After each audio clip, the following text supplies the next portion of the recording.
오늘의 말씀은 갈라디아서 5장 16절로 26절까지 말씀입니다. 갈라디아서 5장 16절로 26절 말씀 읽겠습니다. 내가 이르노니 너희는 성령을 따라 행하라. 그리하면 육체의 욕심을 이루지 아니하리라. 육체의 소욕은 성령을 거스르고 성령은 육체를 거스르나니 이 둘은 서로 대적하므로 너희가 원하는 것을 하지 못하게 하려 함이니라. 너희가 만일 성령의 인도하시는 바가 되면 율법 아래에 있지 아니하리라.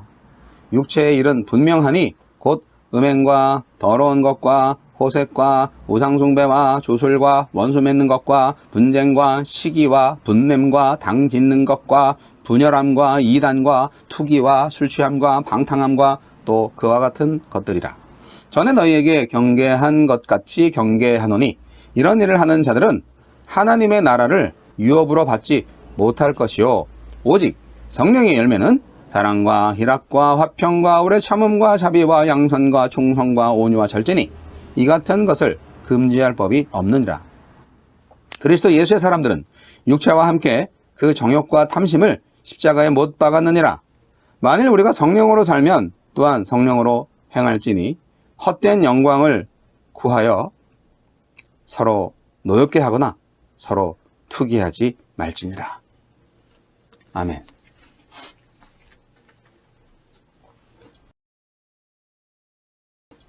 갈라디아서의 대주제인 그리스도냐 율법이냐 라는 논쟁은 이제 성령이냐 육체냐 하는 논쟁으로 이어집니다.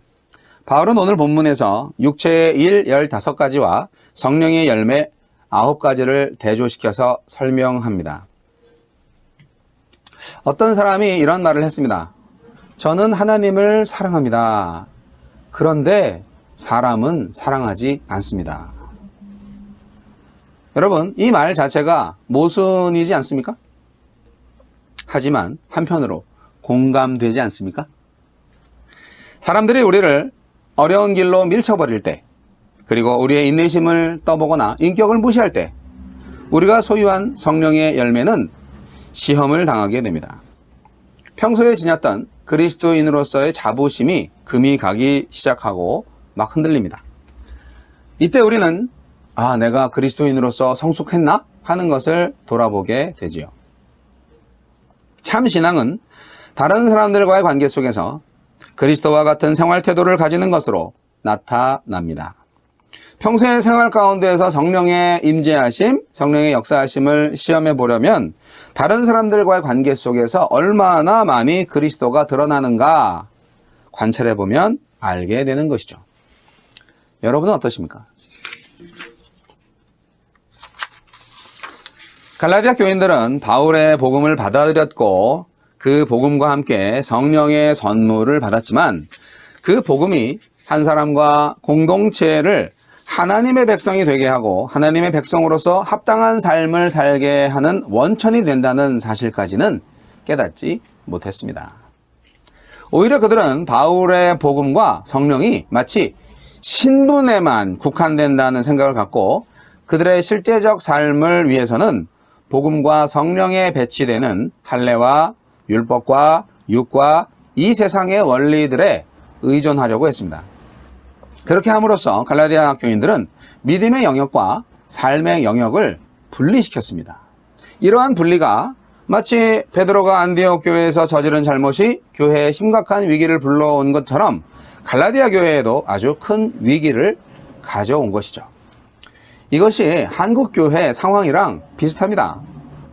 전통적으로 한국교회는 예수 믿고 구원받은 자로 어떻게 살 것인가, 어떻게 이 세상을 하나님의 나라로 바꿀 것인가 하는 삶의 문제보다는 어떻게 구원받을 것인가, 어떻게 천국에 갈 것인가 하는 신분 문제에 치중함으로써 신자의 신분과 삶을 서로 분리시키는 오류를 범했습니다.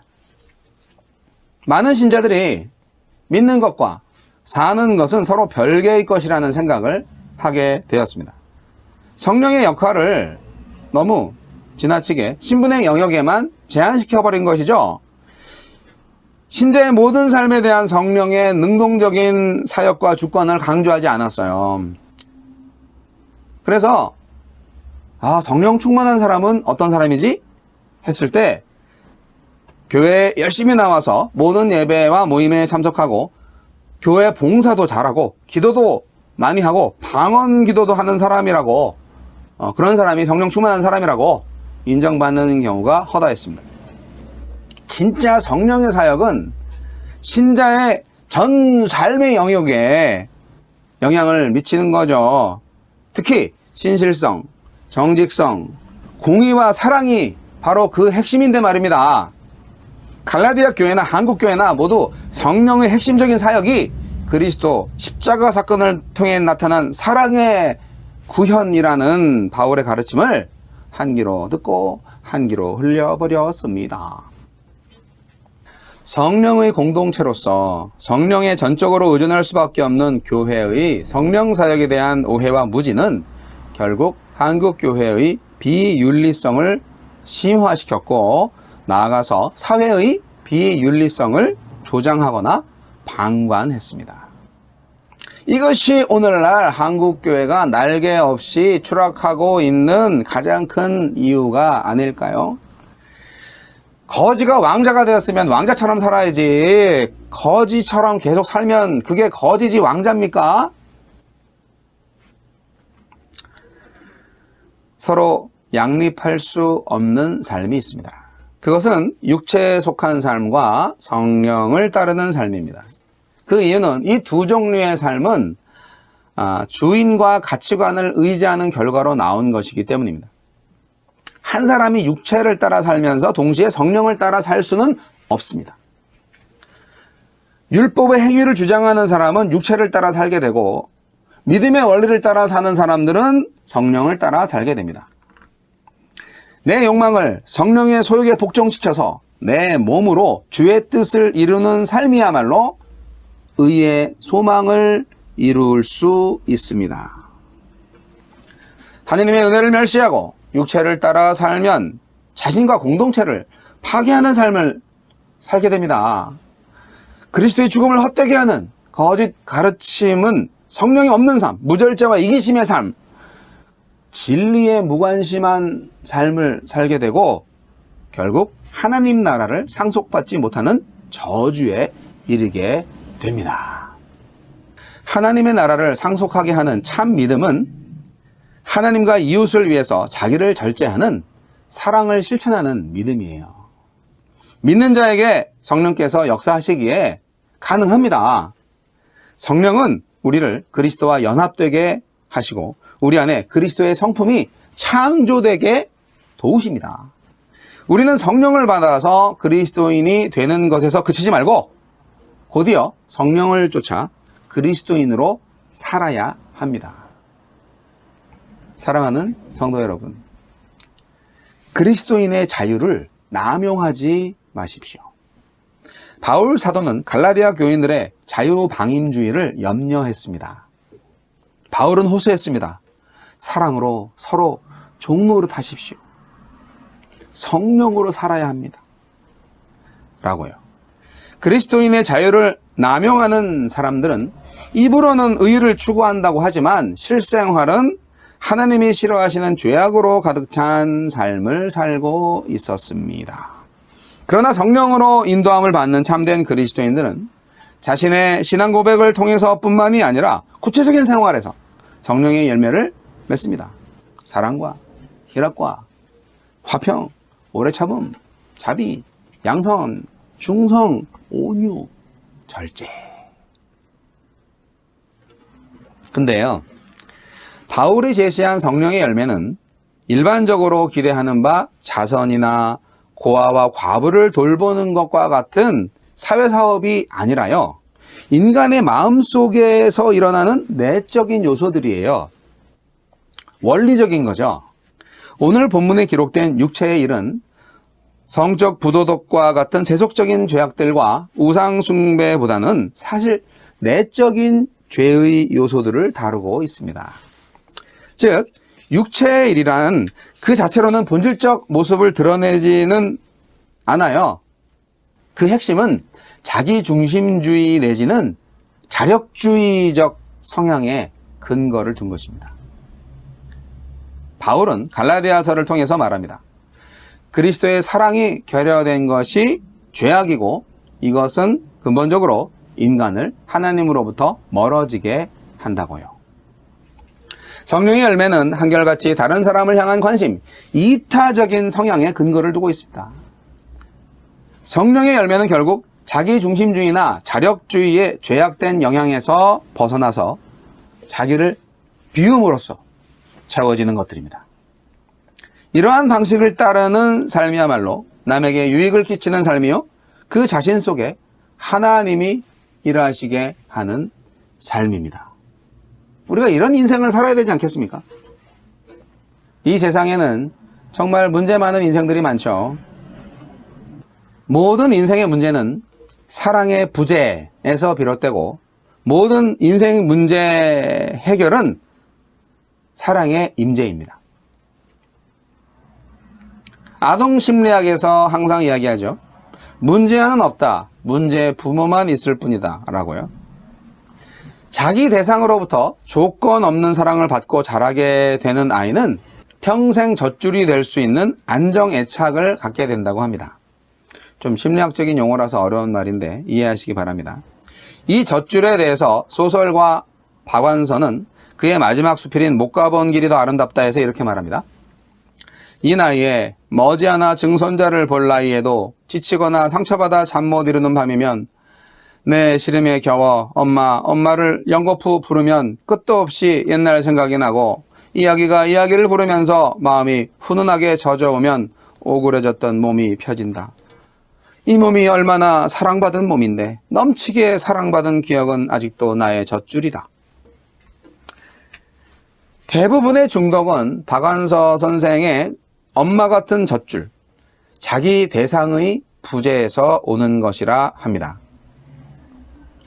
독일의 철학자 쇼펜하우어는 인간이란 결핍과 권태 사이를 시계추처럼 오고 가는 존재라고 했습니다. 그럴듯하죠. 결핍을 채우기 위해서 몸부림치지만 결국 결핍을 채우고 나면 이제는 권태가 찾아온다는 겁니다. 좀 더 채우면 해결될까요? 좀 더 강렬한 자극이 인간의 오그라진 몸을 펴줄까요?